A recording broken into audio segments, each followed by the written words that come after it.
வணக்கம். உங்கள் ரவிச்சந்திரன் அரவிந்தன்.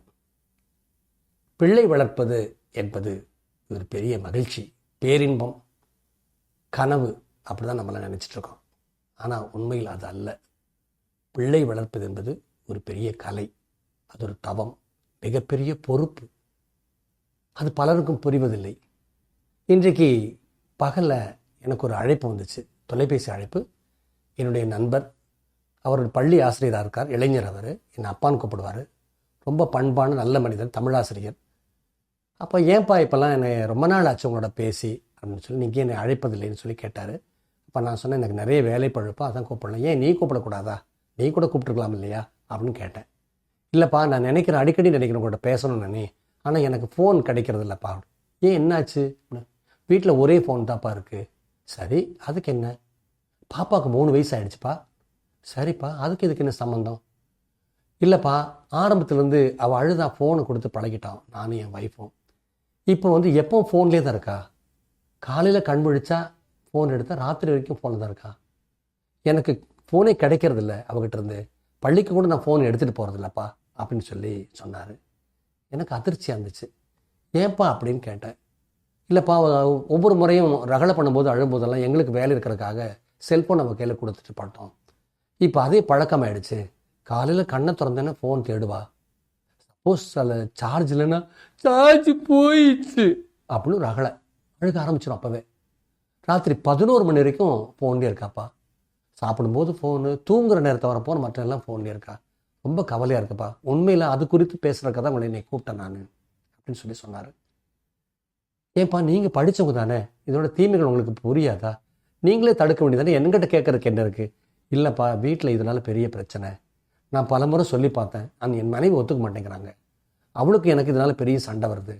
நான் அப்படி குழந்தைகிட்ட ஃபோன் கொடுக்காதுன்னு சொன்னால் உடனே என்னங்கிறா, அவளுக்கு சின்ன குழந்தை, நீ அவ கூட இதுக்கு எஸ்லி போடுற?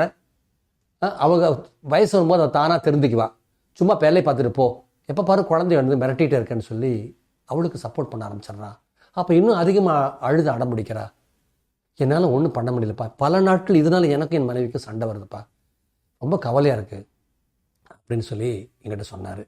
அப்போ நான் சொன்னேன், ஒரு குழந்தை இவ்வளோ நேரம் ஃபோனில் இருக்கிறது மிகப்பெரிய ஆபத்துப்பா. நீங்கள் அன்பு என்ற பெயரிலாலும் செல்லம் கொடுக்குறாங்க பெயரெலாம் அந்த குழந்தைய நாசம் பண்ணிகிட்ருக்கீங்க. ஏன்னா கைபேசியில் அதில் காட்சிகள் என்னென்னவோ காட்சியெல்லாம் வரும்.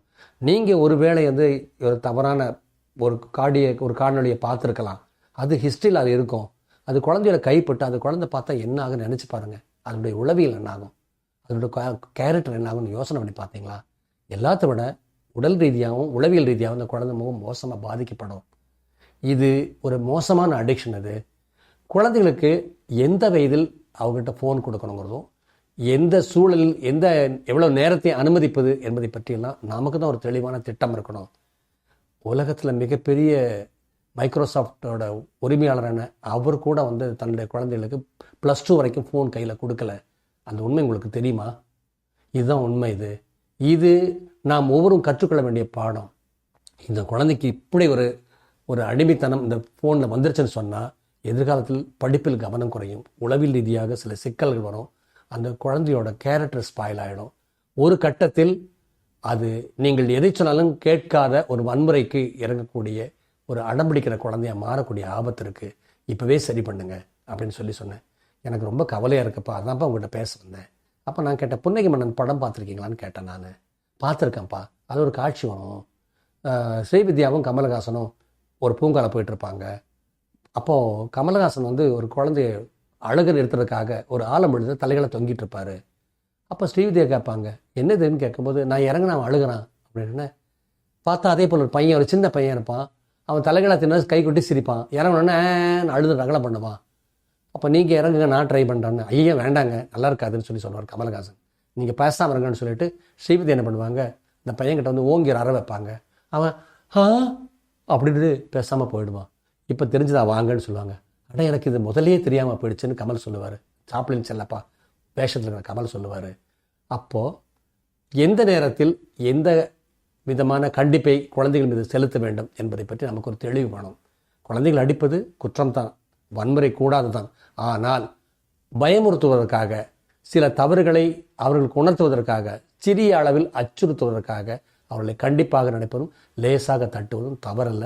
எப்படியாவது இந்த பழக்கத்தை உங்கள் குழந்தைகிட்ட இருந்து உடனடியாக நிறுத்துங்க, இல்லைன்னா உங்கள் குழந்தையோட எதிர்காலம் வீணா போயிடும்ப்பா அப்படின்னு சொல்லி வருத்தத்தோடு சொன்னேன். அவனும் அதை உணர்ந்து கொண்டார்.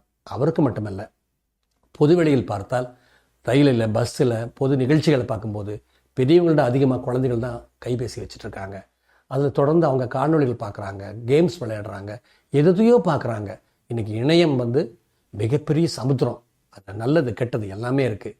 ஒரு குழந்தை எதை பார்க்கணுங்கிற தீர்மானிக்கிற உரிமை நமக்கு தான் இருக்குது.